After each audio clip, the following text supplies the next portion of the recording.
नमस्कार मित्रों, study with Sanjay channel पे आपका हार्दिक स्वागत है। आज हम बात करने वाले 20 सितंबर के करंट अफेयर रिलेटेड जो भी मोस्ट इम्पोर्टेंट क्वेश्चन बन सकते हैं इसके बारे में जानेंगे और साथ में इसके लिए जो भी स्ट्रेटेजी के बन सकते हैं वो भी जानेंगे।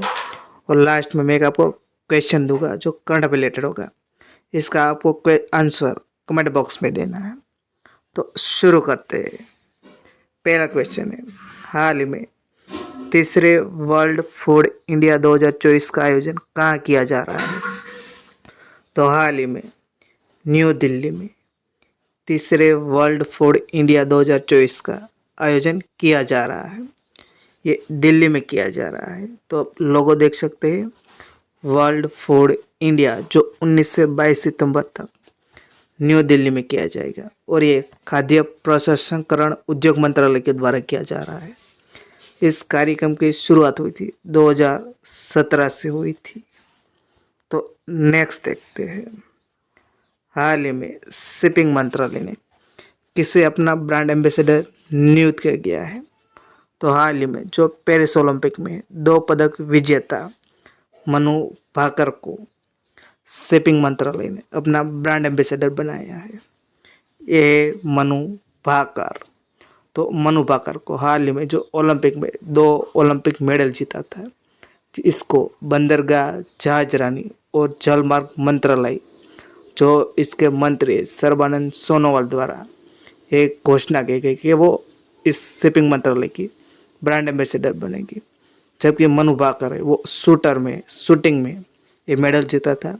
और जो पेरिस ओलंपिक की क्लोजिंग सेरेमनी में हुई थी, इसमें ध्वजवाहक थी वो मनु भाकर थी और PR श्रीजस थी। तो ये आपको याद रखना है। तो नेक्स्ट देखते हैं, हाल ही में केंद्रीय कैबिनेट ने चंद्रयान 4 मिशन के लिए कितने करोड़ रुपए आवंटित किए गए हैं? तो ये चंद्रयान 4 मिशन है, इसको लॉन्च किया जाएगा 2027 में किया जाएगा और इसके लिए 2104 करोड़ रुपए है। वो हाल ही में केंद्रीय कैबिनेट ने चंद्रयान 4 मिशन के लिए आवंटित किया गया है। तो नेक्स्ट देखते हैं, हाल ही में नारकोटिक्स कंट्रोल ब्यूरो का नया महानिदेशक किसे नियुक्त किया गया है? तो हाल ही में अनुराग गर्ग को नारकोटिक्स कंट्रोल ब्यूरो का नया महानिदेशक नियुक्त किया गया है। ये अनुराग गर्ग तो नारकोटिक्स कंट्रोल ब्यूरो के बने, तो इसके बारे में जानते हैं। इसकी स्थापना हुई थी 17 मार्च 1986 में हुई थी। इसका मुख्यालय वो न्यू दिल्ली में है। इसके महानिदेशक बने वो अनुराग गर्ग बने हैं। तो ये लोगो नारकोटिक्स कंट्रोल ब्यूरो का। तो केंद्र ने प्राकृतिक आपदाओं से प्रभावित लोगों को राहत और पुनर्वास के लिए कितने रुपए आवंटित किए हैं? तो हाल ही में 12,554 करोड़ केंद्र ने प्राकृतिक आपदाओं से प्रभावित लोगों को राहत और पुनर्वास के लिए 12,554 करोड़ रुपए आवंटित किए गए हैं। तो ये आपको याद रखना है। तो नेक्स्ट देखते हैं, हाल ही में केंद्र ने किस देश की सीमा पर बाड़ लगाने के लिए 31,000 करोड़ रुपए को मंजूरी दे दी है? तो हाल ही में म्यांमार, जो म्यांमार सीमा है हमारे देश की टच करती इंडिया की, उस पर केंद्र ने सीमा पर बाड़ लगाने के लिए 31,000 करोड़ रुपए इसको मंजूरी दे दी है। तो ये म्यांमार के दिए, तो म्यांमार के बारे में जानते हैं। तो म्यांमार, ये आप देख सकते हो, जो म्यांमार है, म्यांमार में हाल ही में एक जो टाइफून आया था, टाइफून यागी, उसके कारण वियतनाम, लाओस और म्यांमार के लिए ऑपरेशन सद्भाव के अंदर उसको मदद किया जाएगा। म्यांमार की राजधानी वो नेपिडो है, इसकी करेंसी वो कियात है। तो इंडिया के किस किस देश के साथ कितनी बॉर्डर सर्च कर रही है इसके बारे में जानते हैं। इंडिया पाकिस्तान की सरहद है वो 3,323 किलोमीटर है। इंडिया और चाइना के बीच 3,428 किलोमीटर है। जबकि इंडिया और नेपाल के बीच 1751 है। इंडिया और म्यांमार के बीच 1643 है। इंडिया और बांग्लादेश के बीच 4,096.7 किलोमीटर है। सबसे लंबी बॉर्डर है हमारे बांग्लादेश के साथ है। और अफगानिस्तान के साथ 106 किलोमीटर, सबसे छोटी बॉर्डर वो अफगानिस्तान के साथ थे। तो नेक्स्ट देखते हैं, हाल ही में किसने गोरखपुर जिले के रामगढ़ ताल में एक फ्लोटिंग रेस्टोरेंट का उद्घाटन किया है? तो ये उत्तर प्रदेश के मुख्यमंत्री योगी आदित्यनाथ ने गोरखपुर जिले के रामगढ़ ताल में एक फ्लोटिंग रेस्टोरेंट का उद्घाटन किया गया है।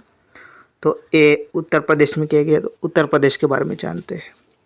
उत्तर प्रदेश की स्थापना हुई थी वो 24 जनवरी 1950 में हुई थी।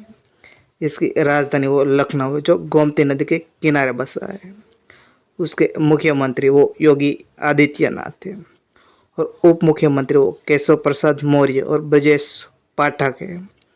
और इसमें 75 जिले हैं और गवर्नर वो आनंदीबेन पटेल है। उसमें विधानसभा की सीट वो 403 है, लोकसभा के 80 है और राज्यसभा की 31 है। और राष्ट्रीय पार्क वो दुधवा नेशनल पार्क है, जो उत्तर प्रदेश में स्थित है। तो उत्तर प्रदेश क्यों चर्चा में था? तो लखनऊ में 14वां हॉकी इंडिया कांग्रेस का आयोजन किया है। यूपी के मुख्यमंत्री ने लखनऊ में सशस्त्र बल महोत्सव का उद्घाटन किया है। उत्तर प्रदेश सरकार ने नई सोशल मीडिया नीति शुरू की है। उत्तर प्रदेश के अमेठी जिले के 8 रेलवे स्टेशन के नाम बदले गए हैं। टाटा पावर ने उत्तर प्रदेश में घर घर सोलर पहल शुरू की है। उत्तर प्रदेश सरकार नेपाल सीमा पर मित्र वन स्थापित करेगा। उत्तर प्रदेश महिला आयोग की अध्यक्ष बनी वो बबीता चौहान बनी और उपाध्यक्ष अपर्णा यादव और चारू चौधरी बनी है।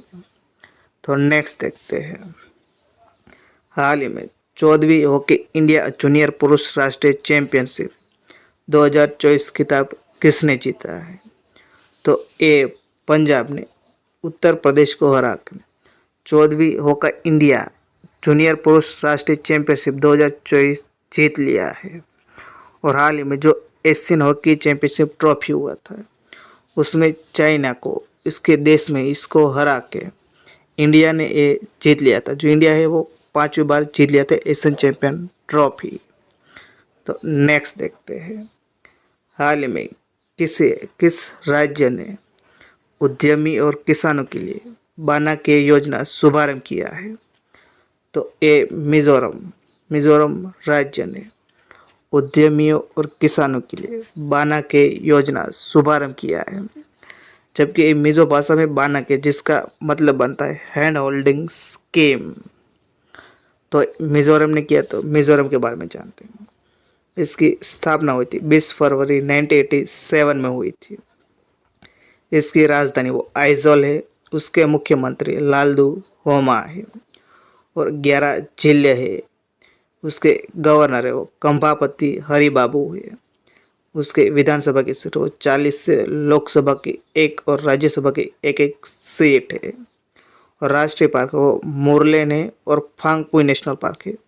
ये दोनों नेशनल पार्क है वो मिजोरम में स्थित है। तो ये है मिजोरम। जो मिजोरम है वो बांग्लादेश और म्यांमार दोनों देश की सरहद को टच करती है। तो नेक्स्ट देखते। तो मैंने आपको कल लास्ट में क्वेश्चन पूछा था जिसका आंसर जानेंगे। हाल में किसने नई दिल्ली में 8वें भारत जल सप्ताह 2024 का शुभारंभ किया है? तो ये हमारे देश के राष्ट्रपति द्रौपदी मुर्मू ने नई दिल्ली में 8वें भारत जल सप्ताह 2024 का शुभारंभ किया है। तो आज का क्वेश्चन है जिसका आपको आंसर कमेंट बॉक्स में देना है।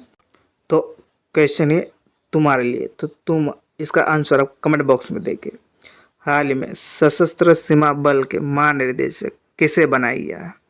तो इसका आंसर आपको कमेंट बॉक्स में देना है। तो वीडियो आपको अच्छा लगे तो लाइक कर देना, शेयर कर देना, चैनल पर तो चैनल को सब्सक्राइब कर देना। वीडियो देखने के लिए थैंक यू सो मच।